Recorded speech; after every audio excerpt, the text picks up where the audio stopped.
So as Brenda just mentioned, my family's been attending here for about 6 or 7 months. And in those 6 or 7 months, I've learned one thing. If you do mention anything to Brenda, she'll hold it against you. You might end up here preaching. So as Brenda shared with us the story of the Transfiguration of Jesus, and asked me to is this not working? Did you pull it in? Okay.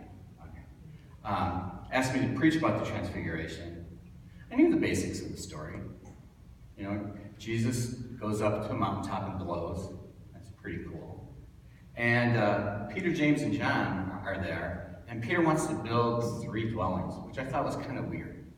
So in preparation for the sermon, I really tried to dig into the scripture to try to better understand it and hopefully not embarrass myself in front of you guys. So I have 2 goals this morning. The first is to answer a couple of questions. First, why is the story here? It's kind of a weird story in the arc of Jesus' life. And second, why are Peter, James, and John there? They don't really do anything in the story. The second, more important goal is hopefully to identify a message that we can take home this morning. That you know, something we can chew on and hopefully let seep into our daily lives. Okay? So let's get to goal 1. Why is the story here? To best understand why the story is placed here in the Gospel of Matthew, chapter 17, you got to go back to chapter 16. Okay? That's where Jesus feeds the 4,000 people with 7 loaves of bread and a couple of fish. And then he turns to his disciples and asks them point blank, "Who do people say I am?" They reply, "Well, people say you're one of the prophets of old, you're John the Baptist," those kinds of things. We've all heard those stories before. You see, back then, there was still a lot of confusion about who Jesus actually was. And given those times and the nature of Jesus, you know, he's totally unprecedented at the time, and since then, by the way, it actually makes sense that people are confused. From our perspective, 2 millennia later, having grown up and listened to the stories of the Gospels, it seems like a no-brainer that Jesus is indeed divine, the Messiah. Anyone reading the Gospels would have seen multiple signs of his divinity as he grew up. Oops, I skipped over the fishes and loaves. There we go. From his virgin birth, to preaching in the temple as a child, to his multiple miracles, you know, changing water into wine, raising Lazarus from the dead, to his baptism, when the Spirit of God descended upon him as a dove, and God himself from the heavens said, "This is my Son with whom I am well pleased." That's a pretty clear sign of his divinity. So demonstrating his divinity at the Transfiguration really kind of seems unnecessary to us who have read the Gospels for our lives. Now, unfortunately, during biblical times, information wasn't so easy to access. Jews at the time had the sayings of the prophets of old and the Mosaic laws, but no Google. They couldn't access information when they wanted. So when Jesus meets Moses and Elijah up on the mountaintop, they represent the sources of power and authority from days past. Peter, James, and John are up there to bear witness. They're up on the mountaintop to actually see the transfiguration of Jesus so they can report it to others. Now, do you remember about a month ago when Brenda talked to us about thin places? She described some place in Ireland. I'm sorry, I don't remember the details. Thin places are places where we can get a little closer to God. When the 3 disciples went up to the mountaintop, it was probably a thin place. However, when Jesus transfigured, when he himself became as bright as the sun, it was no longer a thin place. There was no border. There was no distance between this world and that.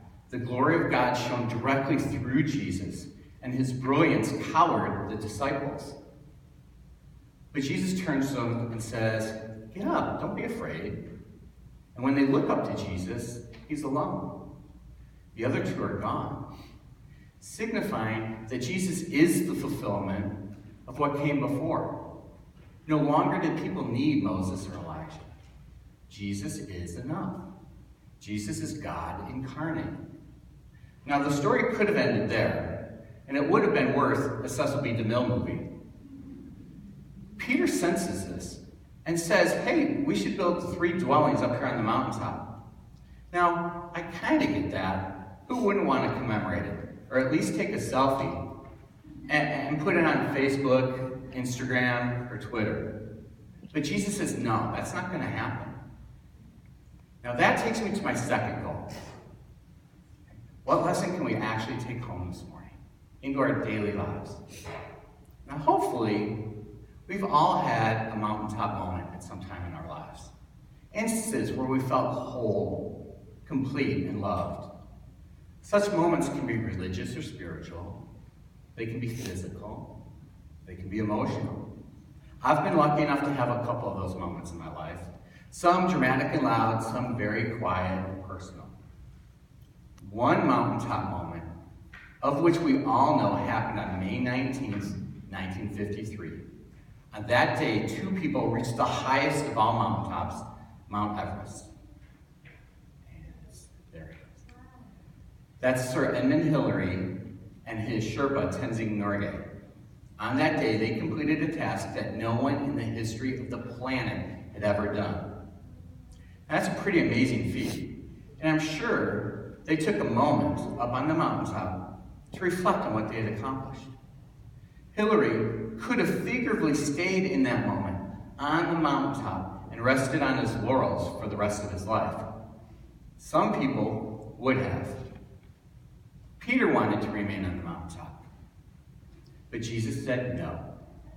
The mountaintop is not where Jesus or Peter or we or Edmund Hillary are meant to be.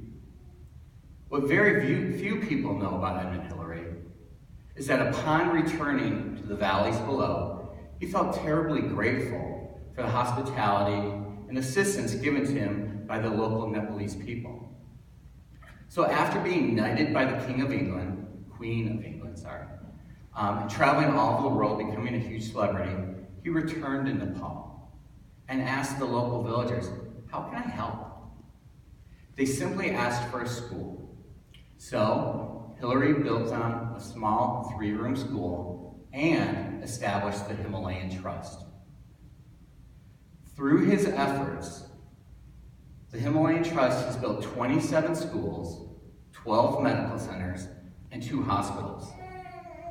You see, everybody knows of the mountaintop experience, but very few know about the most important accomplishments of his life. Far below the summit, down in the shrouded valleys of Nepal. You see, mountaintops are beautiful. You get to see farther, but that's it. People, God's people, you, me, Brenda, our neighbors, the person sitting next to you, we live down in the valleys. That's where Jesus' work lays. Peter, James, and John didn't get that, at least not at the moment. Jesus told them essentially, no guys, we got to get back to work. And our work is not here on the mountaintop. I think it's one of the most important lessons we can get from the Transfiguration, is that Jesus purposely turns his back on the glory of the mountaintop and returns our attention and those of his disciples to the more humbler landscapes below.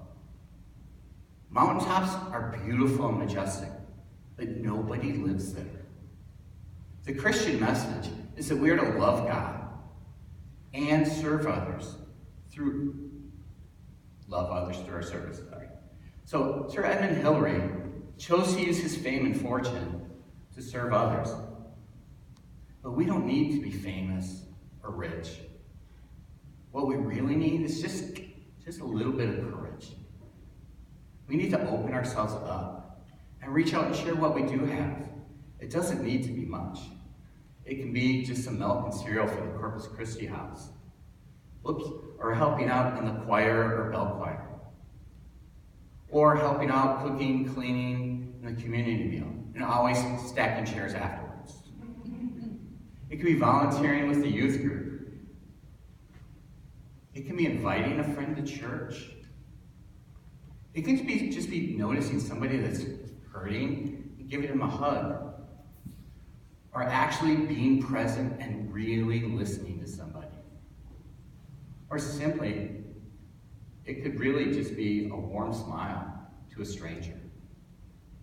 The point is that we are down in the valleys with regular folk, sinners just like me and just like you. Ultimately, we're in this life together, and we must serve each other. John Wesley really nailed this point when he wrote the following. Let's read it together. Do all the good you can, by all the means you can, in all the ways you can, in all the places you can, at all the times you can, to all the people you can, as long as you ever can.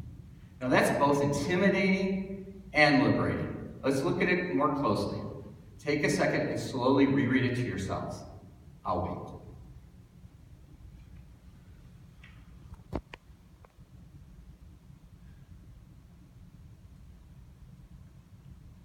Now, taken as a whole, that can be one big, scary bunch of words. It demands a lot. But let's break it down a little.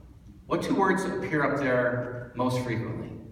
You can. You can. Now, there are two ways you can see that. I could say, you can, or I could say, you can. The point is that Wesley or Jesus don't ask us to do the impossible. They both ask us to do what we can. That should relieve some of the pressure. We're only asked to do what we can. Now, I've been lucky enough to actually be the recipient of somebody doing what they could. You see, in 2015, my wife and I hiked the Camino de Santiago, which is a religious pilgrimage that's 500 miles long. It starts in France, it goes over the very tall Pyrenees Mountains, and then across the big hunk of Spain. Well, when we did that, I actually hurt my feet pretty badly on the very first day, and then had to hike for another 30 days. After a week, my feet were so swollen they wouldn't fit in my boots anymore, so I had to wear sandals.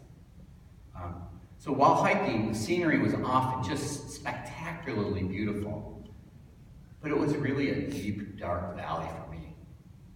Just to make it through and not abandon my wife, I would just try to make it like to that tree, and then maybe to the house, or it's that sign a little bit further down the road, over and over and over.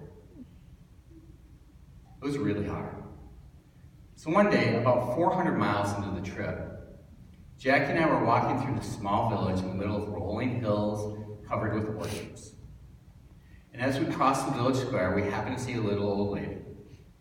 She was hunched over, kind of carrying something, shuffling on her way to somewhere.